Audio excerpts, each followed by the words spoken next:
안녕하세요 여러분. 생생법률쇼 진행을 맡은 임주혜입니다. 이 세상 이슈를 법률적 시점에서 다뤄보는 본격 토크 블록버스터 법률이슈토크 시작했습니다.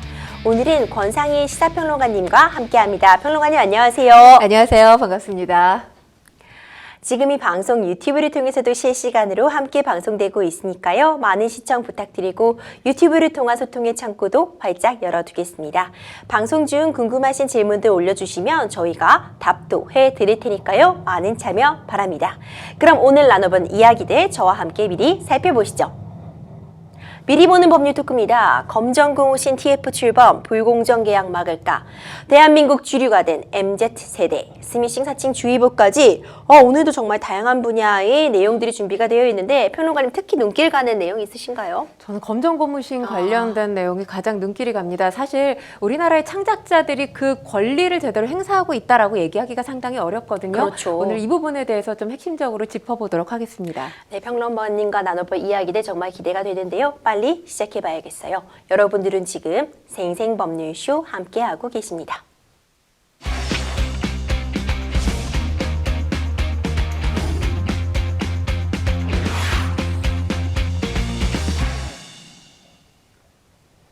법률 이슈토크 첫 번째 주제 바로 시작합니다. 첫 번째 주제는 검정고무신 TF 출범, 불공정 계약 막을까입니다. 만화 검정고무신 많이들 아실 거예요. 지난달 중순이었죠. 검정고무신에 이우영 작가가 별세했다는 소식이 들려왔습니다. 이우영 작가가 이 저작권 문제로 굉장히 오랫동안 소송 중이었다는 사실이 또 알려졌는데요. 정부도 특별조사팀을 꾸려서 이 사건을 전면 조사하기로 했습니다. 관련 이야기 나눠보려고 해요. 우선 이우영 작가가 별세했다는 소식, 극단적 선택을 한 것으로 알려져서 많은 분들이 놀라셨어요. 네, 그렇습니다. 지난달 3월 11일 극단적인 선택을 하면서 안타까움이 상당히 지금까지 커지고 있는데 유서가 발견되지는 않았습니다. 이우영 작가 하면 검정고무신과 뗄래야 뗄 수가 없죠. 왜냐하면 검정고무신이라는 작품으로 이 만화가 생활을 시작했던 겁니다. 1992년에 이 만화가로 데뷔를 한 이래 이 검정고무신의 역사가 상당히 길어요. 2006년까지 한 만화 잡지에 계속해서 연재가 됐습니다. 이 연재 상당히 인기를 끌면서 단행본, 45권의 단행본으로 출간되기도 했었거든요. 1960년대 서울을 배경으로 하고 있고요. 이 초등학생 기영이, 중학생 기철이와 그 가족들을 다루고 있는데 이 내용이 상당히 코믹하면서 대중들의 폭넓은 사랑을 받았던 그런 작품이었습니다. 그리고 이 작품으로 1995년에 한국만화문화상 신인상을 수상하기도 했습니다. 이렇게 오랜 세월 10여 년이 넘게 14년이죠. 장기 연재가 되면서 이게 각종 사업으로 또 이어지기도 했습니다. 극장판 애니메이션으로 제작이 되기도 했고요. 또 캐릭터 사업으로도 이 관련 만화 캐릭터들이 활용되기도 했습니다. 이 작가가 최근까지도 이 어린이 학습 만화 그림 작가로 활동을 해왔는데 유족들이 경찰에 진술한 바에 따르면 최근에 저작권 소송 문제로 상당히 힘들어했다라고 하고요. 정말이지 이 관련 보도들 쏟아지고 있지만 그 보도 가운데 가장 안타까운 것이 이 작가가 사망하기 며칠 전에 아내에게 이렇게 얘기를 했다고 해요. 사람이 죽어야만 이슈가 될까? 이렇게 얘기를 했다고 하는데 이것이 현실이 됐기 때문에 너무너무 안타깝습니다. 그렇군요. 이 앞서 얘기했듯이 이우영 작가가 한 애니메이션 제작 업체와 수년째 법정 싸움 벌여왔다고 지금 전해지고 있는데 어떤 내용이었는지도 좀 짚어주세요. 그러니까 일단 발단은 15년 전으로 거슬러 올라가야 합니다. 이때 맺은 계약이 지금 논란이 되고 있는 건데요. 이우영 작가가 2007년부터 2008년 검정고무신에 대한 모든 사업적 권리를 이 한 출판사, 특정 출판사에 위임한다는 계약을 체결했습니다. 이 창작자의 저작권을 사업자가 포괄적이고 배타적으로 양도받는 매절 계약 때문에 이 작품이 2차 창작되더라도 권한 행사를 할 수가 없습니다. 이제 원작이 만들어지는 게 1차 창작이라고 한다면 2차 창작이 아까도 말씀드렸듯이 이 극장판 애니메이션으로 제작된다든지 아니면 이것이 뭐 영화나 드라마로 제작된다든지 또 캐릭터 사업, 뭐 요즘에 굿즈 판매도 하잖아요. 이런 식으로 사업이 진행되는 걸 2차 창작이라고 하는데 이때에 대한 권한 행사를 이우영 작가가 전혀 할 수 없었던 그런 상황이었습니다. 그러니까 극장판 애니메이션이 만들어졌지만 이우영 작가가 여기에 대해서 뭐 수익을 보장받거나 이런 일이 없었다는 거죠.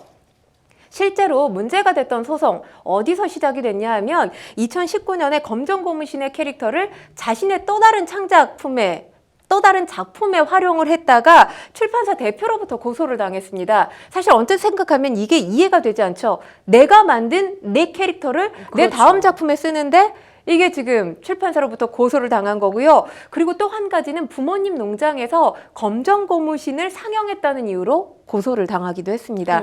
그러니까 본인이 이제 나의 권한을 찾겠다라고 고소를 한 게 아니라요. 본인의 작품을 부모님이 운영하고 있는 농장에서 상영했다. 그리고 창작 활동에 이 캐릭터를 활용했다라는 이유로 역으로 고소를 당하게 된 겁니다.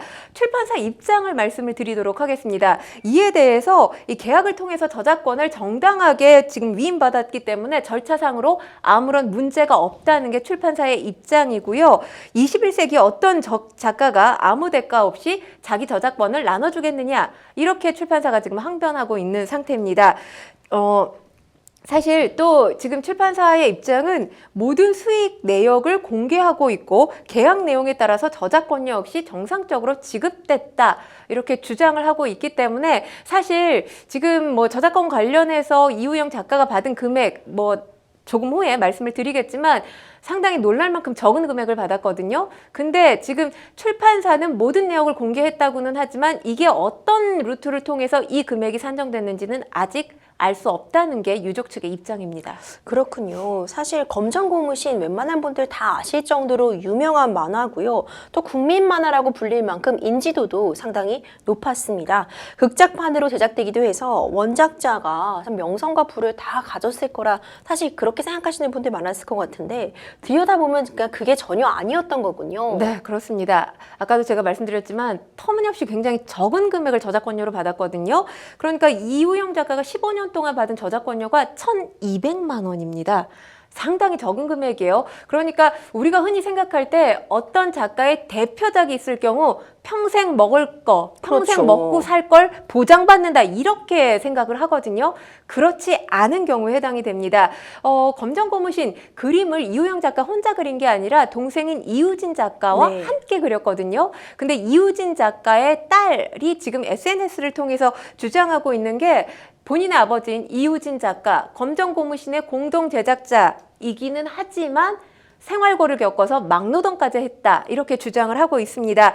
그러면서 지금 분쟁을 벌이고 있는 출판사를 통해서 출판사를 겨냥해서 이렇게 이야기를 하고 있는데, 그들은 창작 시 점 하나 찍지 않았던 검정고무신을 본인들 것이라고 우기면서 평생을 바쳐 형제가 읽어온 작품이자 인생을 빼앗아갔다, 강도 높게 비판을 하고 있다고 볼 수 있겠습니다. 그리고 이 두 사람이 소송을 당하면서 건강에도 문제가 생겼다고 지금 주장을 하고 있는 건데요. 일단 이렇게 이우영 작가가 안타깝게 세상을 떠나면서 이우영 작가 사건 대책위원회가 꾸려졌거든요. 여기서 지금 변론을 맡고 있는 변호인이 한 언론사와 가진 인터뷰 내용을 보면 이 15년 동안 검정고무신을 통해서 사업화된 이 사업의 개수가 77개라고 합니다. 이게 지금 넘어서고 있는데 이우영 작가가 수령한 금액, 아까도 말씀드렸지만 상당히 적은 금액이에요. 그런데 어떤 명목으로 지급된 돈인지 알 수 없다는 게 지금 대책위의 설명입니다. 그렇군요. 사실 이 고 이우영 작가가 저작권 분쟁으로 힘들어했다는 사실이 알려지게 되면서 창작자 권리 보호를 외치는 목소리가 문화계 전반으로 확대가 되고 있습니다. 네, 그렇습니다. 근데 중요한 게 지금 이런 목소리에도 불구하고 저작권법 개정안 계속해서 국회 문턱을 통과하지 못하고 있습니다. 그러니까 어찌 보면 이우영 작가가 극단적인 선택을 할 수밖에 없었던 데에는 국회의 게으름도 한 원인이 될 수 있지 않나라는 생각이 드는데요. 2차 저작물에 대한 권리가 저작권자에게 있음을 언급한 이 문체부 표준계약서라는 게 있습니다. 표준계약서가 있기 때문에 그래도 2차 저작물과 관련된 저작권, 원작자가 주장을 할 수 있게 됐다라는 긍정평가가 있기는 합니다만, 이 표준계약서 중요한 건 의무사항이 아니에요. 그러니까 법과 같은 효력이 없습니다. 권고사항에 불과하기 때문에 실효성으로 본다면 상당히 미미한 수준이라고 볼 수 있고요. 이번에 이우영 작가가 세상을 떠나면서 이 웹툰 협회 그리고 음악 저작권 협회가 창작자의 권리 보호 장치를 마련해달라 이렇게 촉구하고 나선 상황입니다. 또 동료 만화가들도 이 대책위원회를 결성하고 공동 대응에 나선 건데요. 일단 우선순위가 어떤 거냐면 이 작가와 출판사가 맺은 불공정 계약, 뭐 앞으로 더 자세히 말씀을 드리겠지만 이 계약으로 활용에 제동이 걸린 검정 고무신 캐릭터를 다시 찾겠다는 겁니다. 그러니까 원작자가 창작 활동을 통해서 만들어낸 캐릭터지만 그 권한은 출판사에 있는 거죠. 이에 대한 권한을 다시 찾겠다. 이런 목표를 세우고 있습니다. 그리고 지금 창작자들이 공통적으로 내는 목소리가 있어요. 어떤 거냐 하면 이 저작권, 창작자가 아닌 누구도 가지면 안 된다. 라는 것이 지금 창작자들이 내고 있는 공통적인 목소리에 해당이 됩니다. 일단 번번이 국회에 계류되다가 또 이 시간이 지나면 자동 폐기됐던 저작권법 개정, 이번 일을 계기로 관철될지 주목되고 있는 상황입니다. 근데 변호사님 사실 아까 제가 잠시 언급을 했지만 매절 계약이라는 게 지금 문제가 되고 있거든요.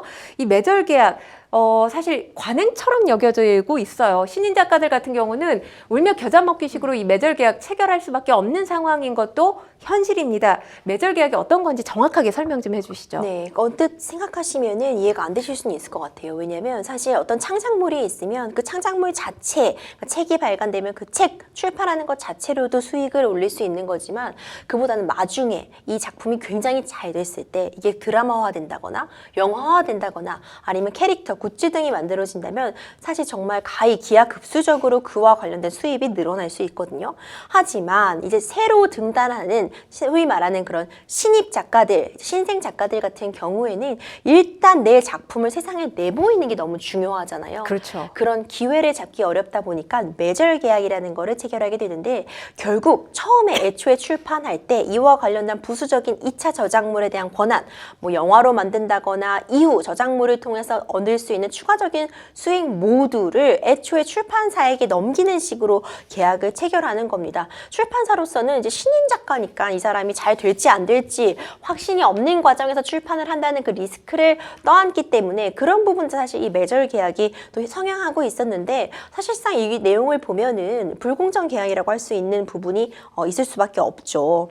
이런 불공정 행위를 막기 위해 검정 고무신 사태 방지법에 해당하는 법률 제정안이 국회 상임위 지금 현재 통과를 한 건가요? 네, 일단 이제 문체위에서 이 더불어민주당 유정주 의원 등이 발의한 법안이 있습니다. 문화산업의 공정한 유통환경 조성에 관한 법률 제정안이 의결된 상황인데요. 해당 제정안 조금 설명을 해드리면 문화산업 내 각종 불공정 행위 10가지 대표 항목으로 나눠서 금지하고요. 이를 어기게 되면 일단 시정명령을 합니다. 시정명령 등을 거쳐서 최대 2년 이하의 징역 또는 1억 5천만 원 이하의 벌금을 내도록 하는 내용을 담고 있는 법률안입니다.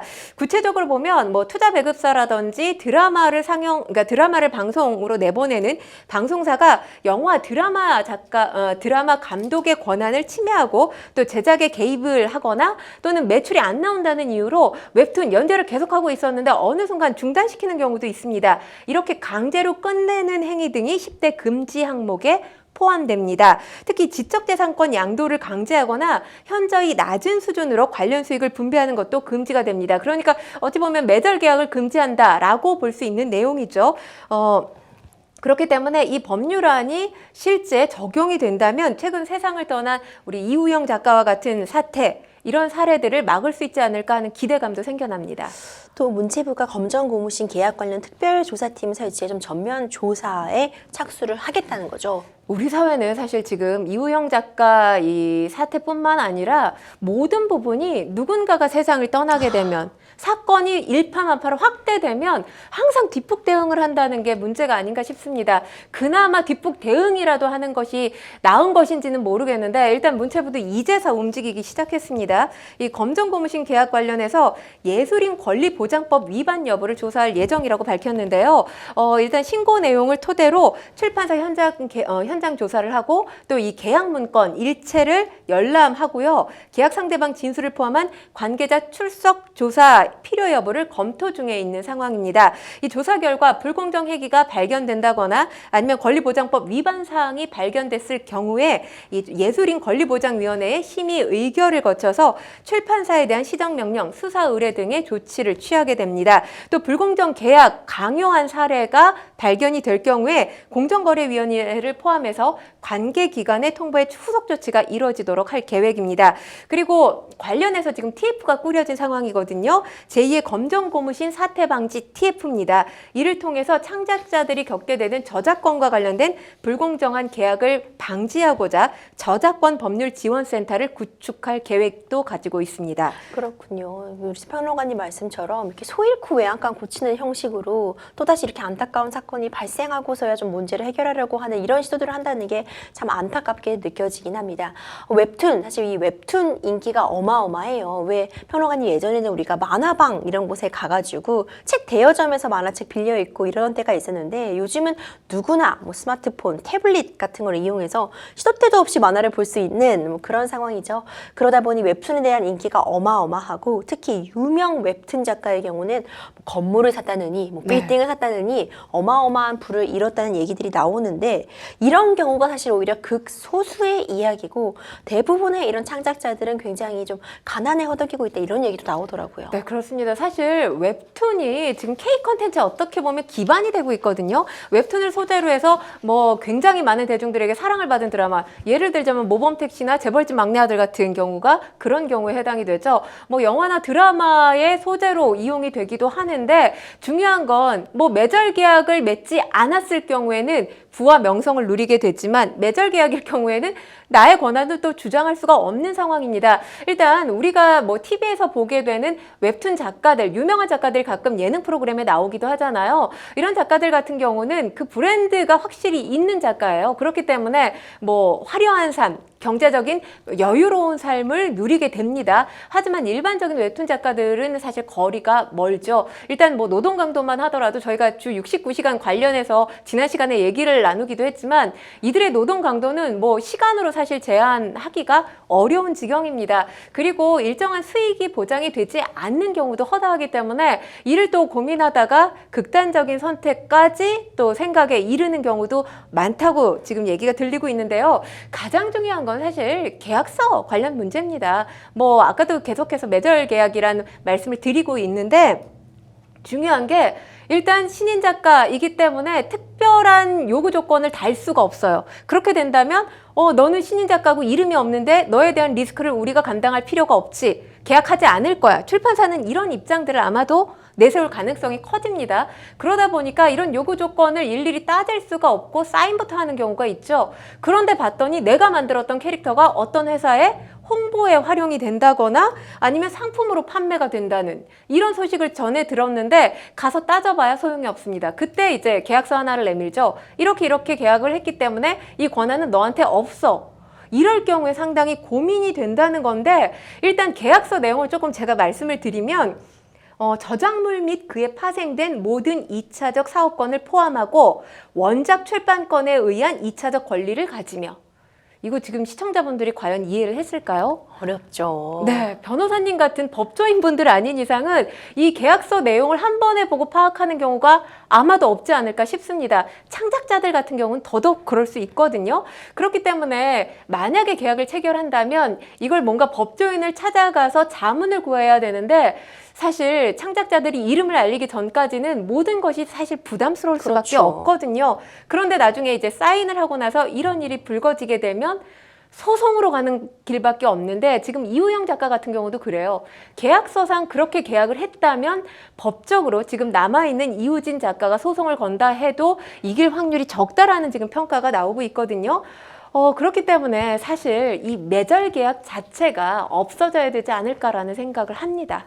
우리나라의 경우에 사실 이런 매절 계약이 굉장히 많이 성행을 하고 있는 상황이죠. 해외 사례는 어떤지도 좀 궁금하거든요. 독일과 프랑스 같은 경우는 양도해달라, 이 창작자의 권리를 양도해달라라고 하는 것 자체가 불법이에요. 그러니까 매절 계약이 없다고 보시면 됩니다. 그런데 양도할 수 있는 가능성이 아예 없는 건 아니죠. 예를 들어서 원작자가 이런 이런 조건을 들어서 양도 가능합니다라고 할 수 있어요. 이럴 때 한 두 가지 조건 정도를 말씀을 드릴 수가 있는데 첫 번째는 보상 청구권이라는 게 있습니다. 그러니까 예를 들자면 뭐 자영업자로 예를 들자면 이제 권리금 같은 거죠. 그러니까 내가 이렇게 해서 영업을 해서 만들어냈기 때문에 거기에 대한 보상을 해달라 이렇게 요구할 수 있는 부분이 있는 거고요. 또 한 가지는 영화계에서 이제 어느 정도의 이 관객이 들어왔을 때 흥행이 됐을 때 그 이후부터는 러닝 개런티 계약을 하는 경우입니다. 이런 방식을 적용해 볼 수도 있습니다. 그러니까 뭐 OTT에서 말하는 연동하는 방식으로 받는 건데 추가적으로 수익이 나게 되면 거기에 대해서 이제 배분을 해달라 이렇게 요구를 할 수 있는 겁니다. 이 두 가지 권리를 전제하게 되면 양도할 수가 있어요. 이럴 경우에 이제 양도를 해도 합리적으로 양도했다고 볼 수가 있는 건데 지금 우리나라 같은 경우는 매절 계약이라는 게 밑도 끝도 없이 원작자의 모든 권한을 출판사에 넘겨라 이런 식으로 지금 계약이 체결되고 있어서 문제가 되고 있는 겁니다. 이 이우영 작가의 죽음 이후 이 불공정 계약에 대한 목소리 계속 나오고 있는데요. 얼마 전 문화체육관광부는 이제 공연 출연료를 미지급한 제작사와 불공정 계약을 입주 작가에게 강요한 사업자에게 첫 시정 명령을 내렸다는 소식이 전해졌습니다. 어떤 내용이죠? 네, 이 시정 명령이 어떤 거냐면 국가나 예술 지원 기관이 해당 사업자 등에게 이제 시정 명령을 내리게 됐는데 이를 이행하지 않게 되면 지원을 중단하는 겁니다. 그러거나 또는 지원에 배제될 수가 있는 건데요. 문체부가 이 배우 6명에게 출연료를 미지급한 이 뮤지컬 제작사에 대해서 출연료 지급을 하라고 명령을 한 상태입니다. 출연료 미지급 예술인 신문고에 가장 많이 접수가 되는 사항이에요. 무려 지금 56%를 넘어섰습니다. 직접적인 경제적 피해가 있죠. 왜냐하면 무대에 선 사람들이 출연료를 받지 않으면 이 먹고 사니즘에 브레이크가 걸릴 수밖에 그럼요. 없는 문제예요. 그런데 민법상 예술인의 출연료 채권 시효가 1년으로 비교적 짧은 편에 해당이 됩니다. 이런 점을 고려해서 한국예술인복지재단은 법률 지원을 통해서 시효를 연장하도록 하는 한편 또 안정적으로 채권을 확보하는 데 도움을 주고 있고요. 또 이건 말고 또 하나 시정명령이 내려진 건이 있는데요. 입주 작가에 대한 불공정한 계약을 강요한 문학 레지던스 운영 예술 사업자에게 계약서 변경과 재발 방지 대책 제출을 명령하기도 했습니다. 이 지자체에서 지원을 받아서 운영하고 있는 문학 레지던스 운영 예술 사업자가 문학 작가에게 창작과 거주 공간 이제 6개월 동안 제공을 하면서 입주 작가들에게 계약서를 받았습니다. 그런데 중요한 게 이 작가 4명 계약을 체결했는데 보니까 불공정 계약이었던 거예요. 이걸 주장하면서 예술인 신문고에 신고를 하게 된 겁니다. 문체부가 조사한 결과를 보면 예술 사업자가 이제 레지던스의 작가들이 입주했을 당시에 계약서에 작가들 서명을 받고 바로 회수를 했다고 합니다. 그러니까 사인한 다음에 회수를 하면 이 계약서상의 조건이 굉장히 여러 가지잖아요. 제대로 확인할 수가 없다는 거죠. 예술인복지법에 따른 서면계약 교부 의무를 위반한 것으로 파악이 됐고요. 또 입주 작가들이 계약 당시 충분한 설명을 듣고 충분하게 이 자유로운 의사결정을 내리기가 어려웠던 상황으로 지금 문체부가 보고 있습니다. 또 계약서 내용을 쉽게 확인할 수 없었던 상황이었던 것으로 파악을 하고 있고요. 계약서 내용을 구체적으로 보게 되면 해당 사업자가 작가가 입주하고 그리고 제출할 작품의 분량을 일방적으로 통지했다고 합니다. 그러니까 이만큼의 분량을 이 기간에 써주세요. 이렇게 통보를 했다고 하고요. 저작권 이용 허락 계약서 체결에도 작가에게 현저하게 불리한 조건을 달았던 것으로 알려지고 있습니다. 그렇군요. 고 이우영 작가의 동생이자 검정고무신을 함께 그린 이우진 작가가 그런 얘기를 했다고 합니다. 검정고무신에 대한 권리를 찾아오고 싶다. 하지만 권리를 찾아도 형과 함께 나눌 수 없으니 마음이 아프다. 정말 안타까운 그런 이야기인데요. 누군가 죽음으로 이제 불의와 부정당함을 포기해야 잠깐이나마 또 그 이목이 쏠리고 뒤늦게나마 대책을 마련하려는 그런 움직임이 자꾸 반복되고 있다는 것이 참 안타깝게 다가옵니다. K 컨텐츠 정말 세계적으로 주목을 받고 있습니다. 작가를 위한 저작권 보호가 제대로 이루어지지 않는다면 제2의 오징어 게임 더글로리 나오지 않을 것 같은데요. 어떻게 보고 계세요, 평론가님? 일단 K 컨텐츠 발전 속도 상당히 빠르잖아요. 여기에 비해서 이 어떤 제도 마련은 그 속도를 따라가지 못하고 있지 않나라는 생각이 듭니다. 어떻게 보면 이게 K 콘텐츠의 민낯인 것 같기도 하고요. K 콘텐츠의 어두운 이면으로 짚을 수 있는 부분인데요. 예를 보면 공정위 같은 경우에 9년 전에 엄청난 부가가치를 창출한 그림책 있죠. 바로 구름빵이라는 작품 다들 아실 겁니다. 이 작가 백희나 씨가 1,850만 원밖에 보상을 받지 않았어요. 그러니까 이 작품으로 엄청난 수익을 거뒀는데 이 작가가 받은 금액은 1,850만 원이에요. 그러면서 구름빵 책 사지 않겠다. 당시에 불매 논란까지 함께 일었거든요. 그런데 이게 논란이 되면서 출판사의 어떤 불공정 약관 시정하겠다고 나섰습니다. 그런데 아직까지 시정된 건 아무것도 없는 게 우리 K 컨텐츠의 현실이라고 볼 수 있거든요. 이러다가는 사실 창작자를 보호해주는 제도적 뒷받침이 없다가는 K 컨텐츠가 언젠가 빠르게 또 붕괴할 가능성도 있다라는 목소리까지 나오고 있는 그런 상황입니다. 창작자 권리를 보장할 수 있는 제도적 뒷받침 반드시 필요하고요. 이를 위해서 국회의원들 제발 입법하는 노력 기울여 줬으면 좋겠습니다. 그리고 더불어서 창작자의 권리에 대해서 우리가 소홀한 경우가 상당히 많거든요. 창작물이 어떤 것이냐 여기에 대해서 평가는 굉장히 부지런히 하고 있는데 창작자 권리를 존중하는 풍토는 아직까지 마련되지 않은 것으로 보여집니다.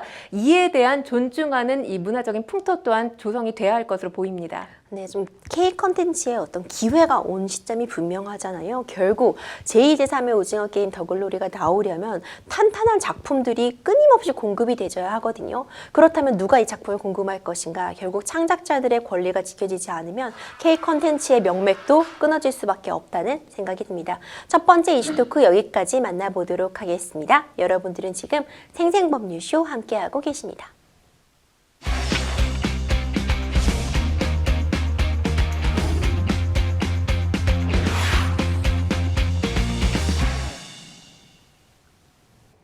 법률이스토크 두 번째 소식 바로 시작해 보겠습니다. 두 번째 이슈는 대한민국 주류가 된 MZ세대입니다.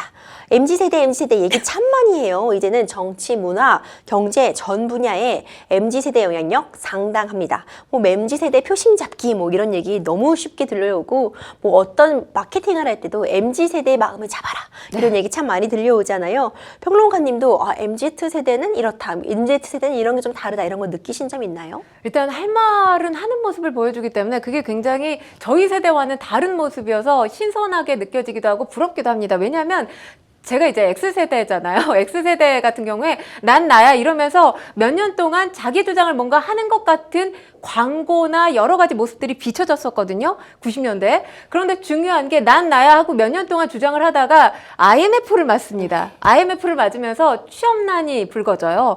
취업하기 위해서 난 나야 내 주장을 펼칠 수가 없던 시점이 됐습니다.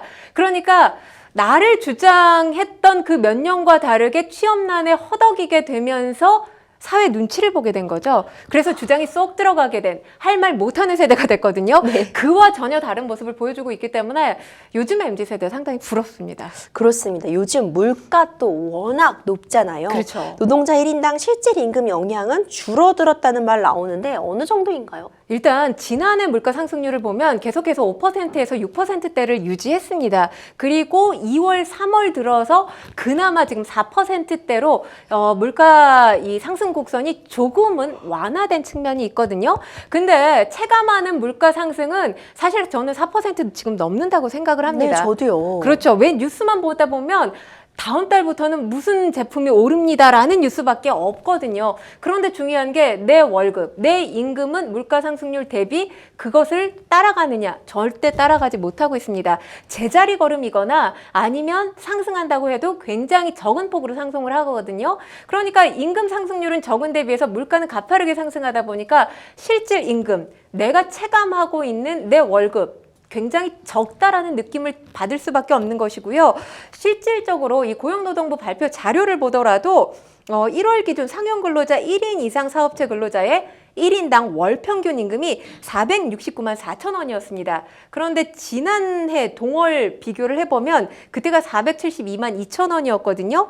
2만 8천 원 하락을 했고요. 또 같은 기간 물가 상승을 고려한 실질 임금도 426만 3천 원으로 5.5% 낮아졌습니다. 일단 뭐 겨울만 하더라도 이 가스요금 상당히 가파르게 상승을 했잖아요. 지금도 전기와 가스요금 인상이 불가피한 측면이기는 한데 일단은 인상 잠정 보류가 발표되기는 했습니다. 이건 어찌 보면 다시 또 오를 가능성 배제할 수가 없다는 거거든요. 그리고 올리지 않으면 안 되는 상황인 것도 사실입니다. 그런데 이렇게 공공요금이 인상하다 보면 그에 따르는 모든 물가가 또 다 같이 오를 수 있어요. 그러면 나의 어떤 삶에 대한 팍팍함, 이 먹고 사니즘에 대한 문제는 더 커질 수밖에 없는 상황인 거죠. 그렇습니다. 그래서 한동안 이 MZ세대 짠테크 유행하고 막 그랬잖아요. 네, 그렇습니다.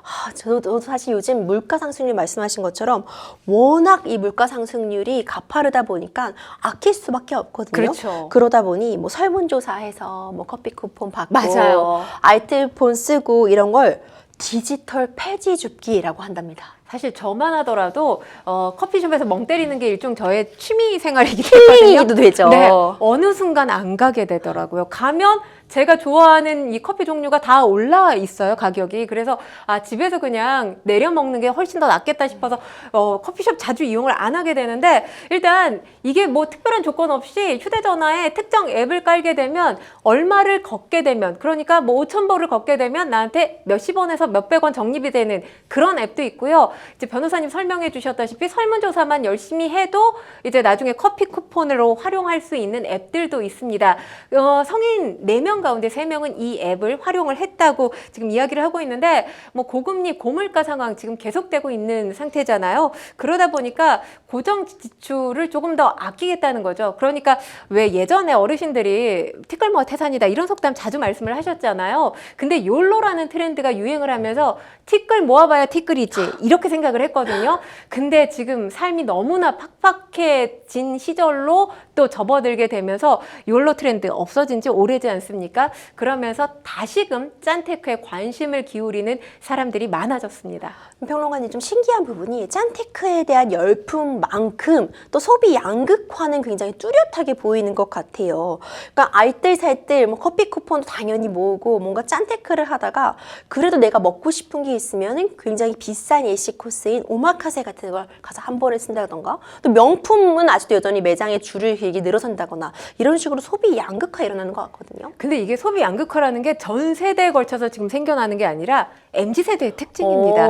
MZ세대가 만들어낸 하나의 트렌드라고 볼 수 있는데 사실 요즘에 밥 한 끼 먹자 이런 약속 잘 안 해요. 예전 같으면 그걸 그냥 인사말로라도 하고 밥 한 끼 먹는 게 그렇게 어려운 일이 아니었는데 요즘엔 밥 한 끼 먹는데도 워낙 부담스럽다 맞아요. 보니까 이런 약속들을 안 하죠. 그래서 직장인들 같은 경우에 평일에는 이 편의점 도시락 많이 활용을 합니다. 왜냐하면 런치플레이션 시대예요. 런치 플러스 인플레이션 시대입니다. 밥값이 워낙 비싸다 보니까 편의점 도시락은 아주 저렴하게는 3,000원대부터 한 5,000원대만 되더라도 상당히 반찬이 여러 가지 나오거든요. 그러다 보니까 평일에는 이런 식으로 점심 식사를 하는데 평일에 이렇게 아껴서 살잖아요. 이 아껴서 산 것에 대한 저는 뭐 응축 소비 내지는 일종의 주말에 보복 소비를 한다라고 생각이 드는데 오마카세 같은 굉장히 비싼 종류의 식사를 하는 겁니다. 그러니까 평일에 열심히 아껴서 산 나를 위한 선물이 될 수 있는 거죠. 금쪽 같은 내 한 끼라는 표현을 쓰기도 하는데요.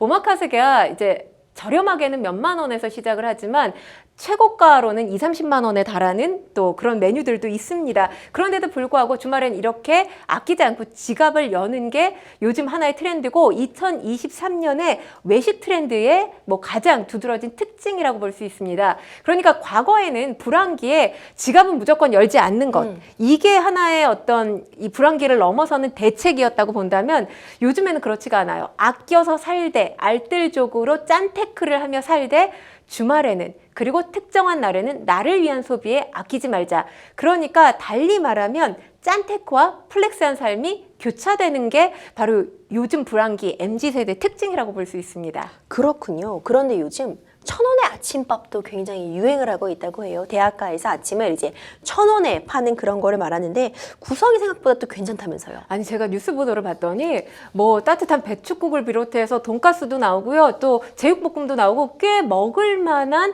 이 식단으로 마련이 돼 있더라고요. 그런데 이게 한정 수량입니다. 특정 대학 같은 경우는 이 지금 수량이 130개 정도밖에 안 되기 때문에 아침 일찍 나와서 이 아침 식사를 하는 학생들로 오픈런이 벌어지기도 하는데 사실 요즘 학생들 20대 초반이기 때문에 잘 먹어야 되잖아요. 그렇죠. 그런데도 불구하고 이 외식 물가가 워낙 상승하고 있다 보니까 하루에 3끼 먹는 건 사치다 이런 목소리가 나온다고 해요. 그래서 오후에 수업이 있지만 아침 일찍 아침 식사를 하기 위해서 이 오픈런에 뛰어드는 학생들도 늘어나고 있다고 합니다. 실제로 대학생들을 상대로 이 한 설문조사에서 물가 상승 이후 어떤 부분을 지금 절약하고 있느냐 물어봤더니 사실 과거에는 식비를 절약한다는 목소리는 없었거든요. 그래도 잘 먹어야지 라고 했는데 워낙 이제 밥상 물가가 오르다 보니까 식비를 줄이고 있다라고 대답한 학생 무려 77%나 됐습니다. 그렇군요. 그런데 1,000원의 아침밥 공부하려면요. 정부나 학교에서도 지원을 해줄 수밖에 없는 거잖아요. 그러니까 참여를 부담스러운 학교 충분히 있을 것 같거든요. 그렇죠. 이 1,000원의 아침밥이 어떻게 구성이 되냐면 학생동 1,000원과 정부의 지원금 1,000원 그리고 나머지는 재정을 이 대학 재정에 의존을 해야 되거든요. 그러다 보니까 대학별로 빈익빈 부익부 현상이 발생을 합니다. 대학 재정이 튼튼하거나 또는 동문들이 기부금을 많이 내는 학교 같은 경우는 어렵지가 않아요. 그런데 지금 뭐 지방 소멸론이 나오면서 지방 대학들은 다 재정난을 호소하고 있는 상황이지 않습니까?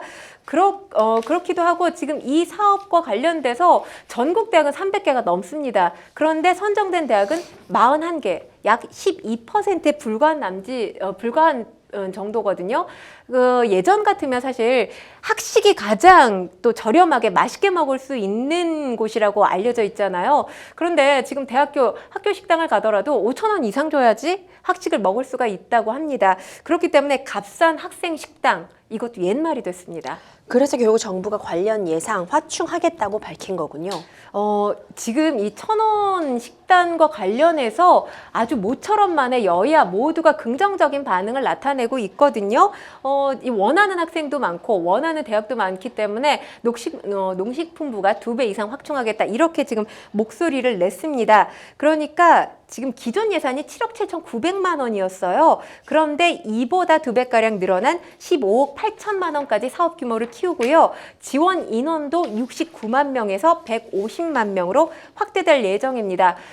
대학생들 아까도 제가 말씀드렸지만 새끼가 굉장히 이게 뭔가 럭셔리한 삶을 사는 대학생들의 어떤 기준이 된 것처럼 바뀌어버렸거든요. 학생들 사실 아침 식사 잘해야 두뇌도 풀가동된다고 하잖아요. 학생들이 이 식사 비용 걱정하지 않고 밥 먹는 문화가 만들어졌으면 좋겠습니다.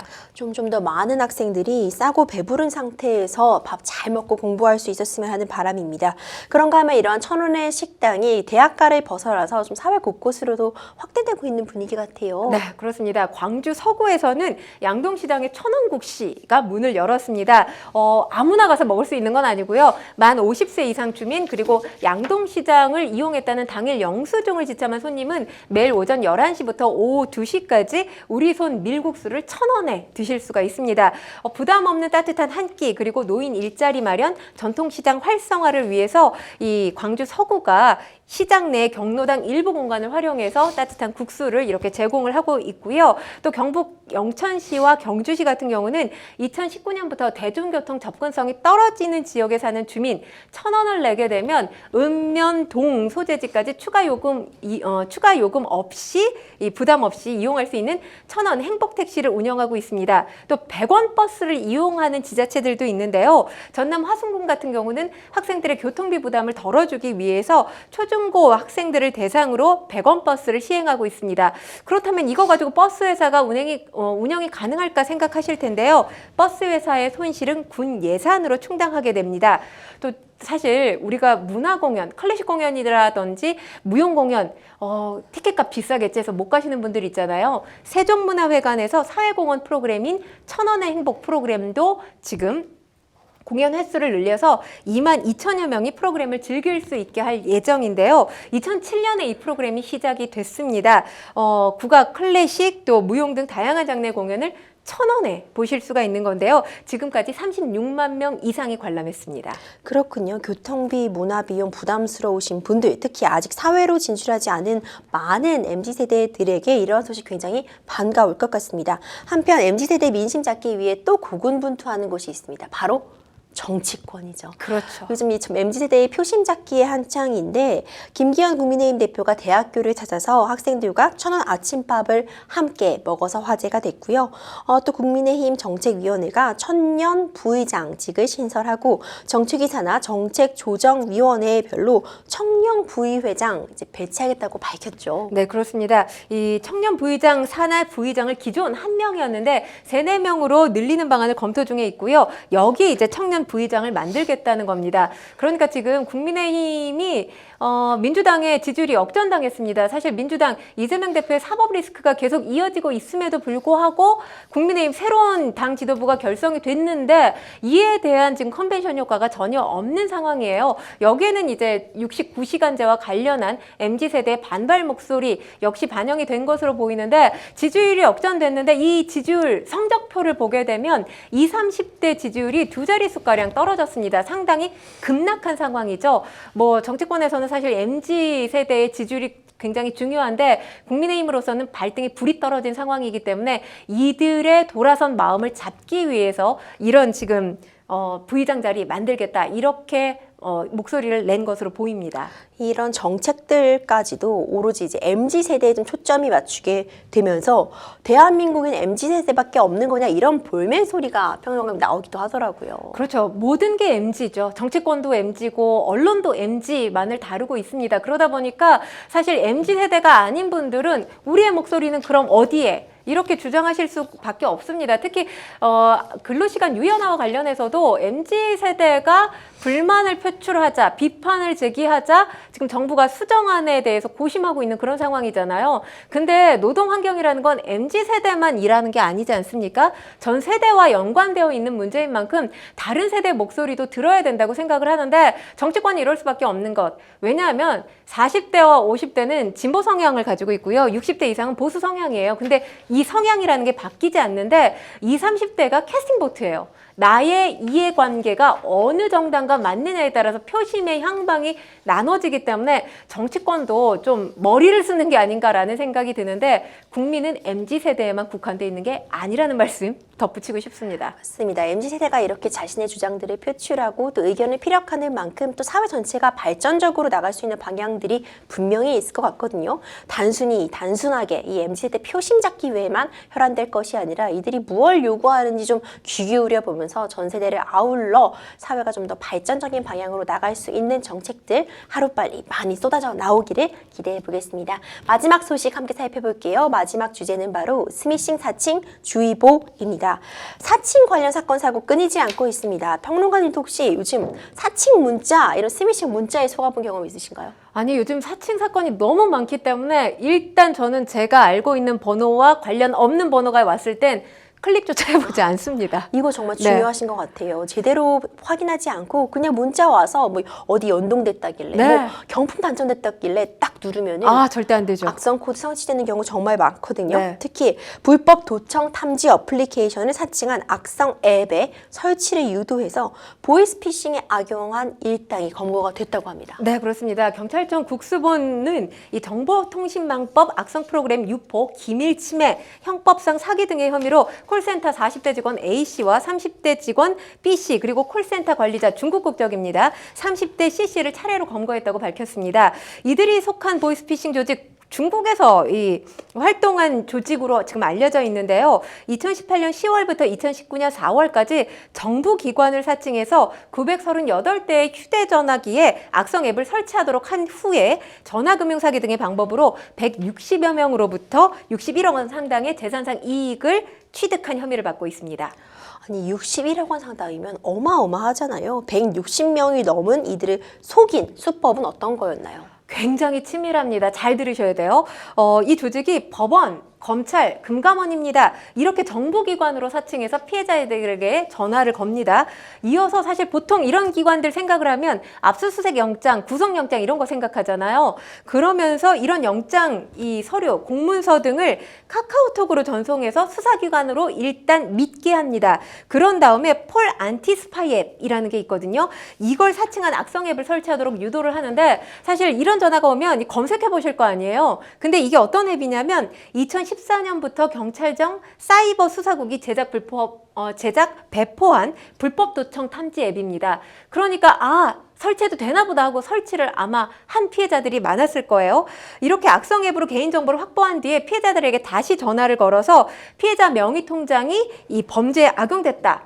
이렇게 이야기를 하거나 저금리 대출을 받게 해주겠다 이런 수법 등을 통해서 현금을 대면 편취했습니다. 피해자 중에는 결혼자금 모두를 날려버린 20대도 있었습니다. 무려 1억 8천만 원이었어요. 이 악성 앱에는 휴대전화, 기기정보, 저장정보를 탈취하는 기능이 탑재돼 있었는데요. 여기에 이제 피해자들이 정보, 금융기관 맞나? 해서 전화를 걸 수 있지 않습니까? 네. 전화를 걸었을 때 저는 정말 깜짝 놀란 게 이 지금 사칭 피해가 계속 진화하고 있다는 걸 여기서 느꼈거든요. 콜센터로 발신 전환하는 전화 가로채기 기능이 있습니다. 그래서 피해자들이 확인 전화를 해도 이걸 무용지물로 만들어버리고요. 더 심각한 건 피해자들, 다른 사람과 전화 통화했을 때 도청까지 할 수 있습니다. 그러니까 피해자들이 어떻게 대응하는지를 속속들이 알 수 있게 된 겁니다. 그리고 한국에서 직접 공세해온 휴대전화 기기를 이용해서 사칭 악성 앱이 정상 작동하는지 주기적으로 시험하고요. 또 수사기관들이 이 사칭 악성 앱을 분석해서 이 추적하는 것을 방지하기 위해서 앱 자체를 암호화하는 치밀함도 보였습니다. 그런데 여러분들이 분명히 알고 계셔야 될 게 어떤 거냐면 어떤 정보기관도 카카오톡을 통해서 압수수색 영장이라든지 구속영장, 공문서를 보내는 일은 없다는 겁니다. 정말 수법이 날로 교묘해진다 이런 생각이 드는데요. 유엔 직원을 사칭해 노인에게 접근한 뒤 가입비 등의 명목으로 수억 원의 탈취 일당이 검거되는 등 이 스미스 피싱, 이 보이스 피싱과 유사한 이런 범죄들이 끊이질 않고 있습니다. 별의별 수법이 다 있는데 그런가 하면 SNS 사칭도 상당히 문제다 이런 생각이 드는데요. 왜 제드래곤이라고 불리는 이재용 삼성전자 회장을 사칭하는 SNS 계정 논란이라고 하는데 어떤 내용인가요? 팩트부터 말씀드리면 이재용 회장은 SNS 하지 않습니다. 그러니까 이 계정은 이 회장의 계정이 아니라는 것부터 말씀을 드리는데 이게 사칭한 것으로 보인다라고 표현할 수밖에 없는 게 운영자가 본 계정은 진짜 이재용이 아닌 팬페이지라고 밝혔어요. 그러면 사칭이 아닌 거 아니야 라고 하실 수가 있는데 이 해당 글이 잘 보이지 않고요. 대다수 글이 이 회장을 주어로 시작을 합니다. 그러니까 이 회장 계정이구나 라고 볼 수 있게 글이 적혀 있거든요. 관련 게시물들도 마찬가지고 이 관련 이 계정 메인 사진 자체가 이재용 회장 얼굴이 있습니다. 그러다 보니까 관련 댓글들도 보면 항상 이재용 회장님 응원합니다. 네. 또는 뭐 이런 이 굉장히 긍정적인 댓글들, 그러니까 이재용 회장을 향한 댓글들이 많이 올라와 있거든요. 일단 삼성전자 입장은 이 계정의 존재를 알고 있는데 회사를 비방하거나 이재용 회장을 직접 비방하는 목적이 아니기 때문에 그냥 지켜보고 있다. 이런 입장을 지금 밝히고 네. 있는데 지금 변호사님 이게 지금 비방 목적이나 금전을 노리는 건 아니지만 단순 사칭 가능성도 배제할 수 없는 건데 이럴 경우에 처벌 가능한가요? 처벌이 참 어렵습니다. 평론가님께서 앞서 말씀해 주신 것처럼 사칭을 해서 금전적인 이득을 얻으면 뭐 사기가 될 수 있겠고 사칭을 해가지고 그 사람에 대한 명예를 훼손하면 명예훼손 같은 게 적용될 여지가 있겠지만 그런 범죄 사실이 발생하기 전에 사칭 자체를 처벌하기엔 참 애매한 부분이 있거든요. 그러다 보니까 여러 가지 좀 사칭한 자체를 놓고는 처벌할 방법이 없다는 것이 좀 문제점으로 지적이 되고 있는 것 같아요. 사실 이 사칭뿐만 아니라 악의적인 그런 사건들의 유포자들도 문제인데 이 경우에도 사실상 뭐 허위 사실 적시에 의한 명예훼손 이런 거 말고는 딱히 이 부분을 뚜렷하게 명확하게 처벌할 방법이 없다는 것도 문제점으로 지적해 볼 만한 것 같습니다. 평론가님, 사실 제일 좋은 방어책은 당하지 않는 것이겠지만 우리가 일단 예방을 하려면 어떤 수법들인지 알아야 되잖아요. 택배회사나 질병청에서 URL 문제가 왔다 이러면 사실 자연스럽게 클릭할 것 같은데 이런 의심스러운 문자 일단 오면 어떻게 대응해야 되는지 정리 부탁드립니다. 일단 문자 메시지나 링크, 출처가 불분명한 URL 절대 클릭하시면 안 됩니다. 내 개인정보가 모두 누군가에게로 빠져나갈 수가 있습니다. 휴대전화 개인정보 저장하지 말라고 하는데 사실 저장 안 할 수가 없는 상황이죠. 이 원격 조정 악성 앱이 개인 휴대폰에 설치될 경우에 사진, 폴더, 모든 것들이 다 전송이 될 수밖에 없습니다. 이 개인정보가 노출될 우려가 있기 때문에 개인정보 저장하지 말라는 것도 하나의 방법이긴 하는데 일단 스마트폰 보안 설정을 강화해서 출처의 앱 설치를 제한하는 그러니까 알 수 없는 출처의 앱 설치를 제한하는 방법이 있고요. 또 한도를 낮게 설정을 해두게 되면 실수로 스미싱 피해를 보더라도 이 피해 규모 줄일 수가 있습니다. 링크 주소 같은 경우 누르는 순간 돈도 잃고 정신건강도 해칠 수 있으니까요. 절대 주의하시고요. 평소 스미싱 피해 예방하는 방법들 꼭 숙지해 두셔야겠습니다. 생생법률쇼 어느새 마칠 시간입니다. 오늘도 함께 해주신 권상희 평론가님 정말 고맙습니다. 네, 고맙습니다. 방송 끝나도 상담 접수 계속되니까요. 상담 받고신 분들은 상담 전화 0255-8295번으로 연락 주시거나 법률방송 홈페이지를 통해 문의 남겨주시기 바랍니다. 오늘 준비한 내용은 여기까지입니다. 시청해주신 여러분 고맙습니다.